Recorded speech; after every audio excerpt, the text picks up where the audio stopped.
Merci Seigneur pour ce moment que tu permets. Dieu d'examen, Dieu tout-puissant, Père des esprits des prophètes, toi qui es l'alpha et l'oméga, je veux bénir ton nom pour ce temps. Éternel, je veux te recommander la dévotion de ce jour. Je prie que tu viennes à travers cette brève exhortation parler à ton peuple, parler à tes enfants, afin de leur donner, Seigneur, de pouvoir gagner en connaissance et en maturité. Je prie que tu bénisses leur journée, que tu les assistes dans leurs déplacements, dans leurs activités, et qu'en cette fin d'année, tout vent et tout mouvement d'accident soit, Seigneur des armées, annulé de leur vie au nom puissant de Jésus. Béni sois-tu parce que tu le fais, au nom de Jésus que j'ai prié. Amen.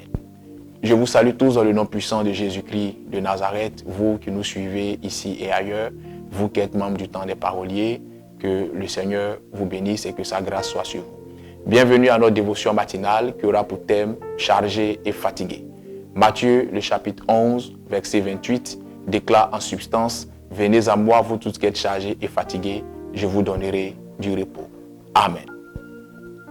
Tu sais, j'ai pour habitude de dire que l'un des premiers critères pour marcher avec Dieu, au-delà de la foi, c'est d'être chargé et fatigué.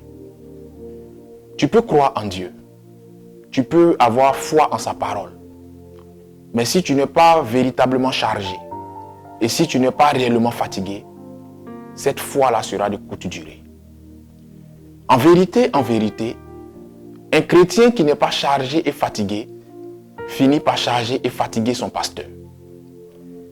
Si la situation que tu vis ne t'importe pas, si le fait que tu sois sans emploi n'est pas pour toi une source d'inquiétude, si le fait que tu aies des nuits agitées, le fait que la sorcellerie soit à tes trousses ne te préoccupe pas, si le fait que tu ne progresses pas vraiment dans ta vie, le fait que tu sois criblé de dettes après tant d'années de travail et que tu n'aies encore rien réalisé n'est pas pour toi un sujet de réflexion, si la situation que tu vis, la situation que tu vivras n'éveille pas en toi un minimum de réflexion, un minimum de prise de conscience, tu auras du mal à faire les efforts spirituels nécessaires et même les efforts physiques qu'il faut pour sortir de cette situation-là. Tu sais, le conducteur spirituel que je suis, le pasteur qui prie avec toi, toutes ces personnes-là ne sont que des soutiens, des accompagnateurs dans ta longue marche chrétienne. Mais le conducteur spirituel que je suis ne peut pas mieux prier pour toi que toi-même. Le conducteur spirituel que je suis ne peut pas mieux jeûner pour toi que toi-même. Et je ne peux pas me consacrer ou me sanctifier pour toi mieux que toi-même. À un moment donné, il est important que la prise de conscience t'amène à prendre les décisions qu'il faut prendre, à avoir l'attitude qu'il faut avoir pour sortir d'un certain nombre de situations. Lorsque tu te sais chargé et fatigué, il y a des temps de prière qu'on ne t'impose pas, que tu te fixes toi-même. Il y a des temps de jeûne qu'on ne te supplie pas pour que tu les observes, que tu prennes la peine sur toi d'observer, que tu prends la peine du moins sur toi d'observer. Il y a des moments de sanctification pour lesquels on ne te fait pas la police, mais toi-même tu es conscient que tu dois commencer à vivre de la sanctification parce que la Bible déclare que sans la sanctification, nul ne verra le Seigneur. Aujourd'hui, beaucoup de chrétiens aiment qu'on leur fasse la police. Beaucoup de chrétiens aiment qu'on leur fasse du babysitting, qu'on soit toujours à leur côté afin de les soutenir, afin de les aider.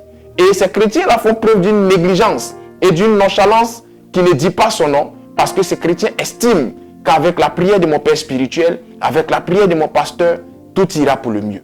Oubliant qu'ils sont appelés eux aussi à faire des efforts. En vérité, celui qui t'a fait croire qu'en Christ, tout s'obtient gratuitement t'a menti. En Christ, rien ne s'obtient gratuitement.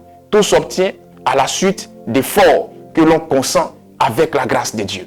Je prie que le Seigneur te donne la bonne compréhension des choses et que Dieu te délivre de cette négligence qui t'empêche de prendre une décision qui te sortira de la situation que tu vis.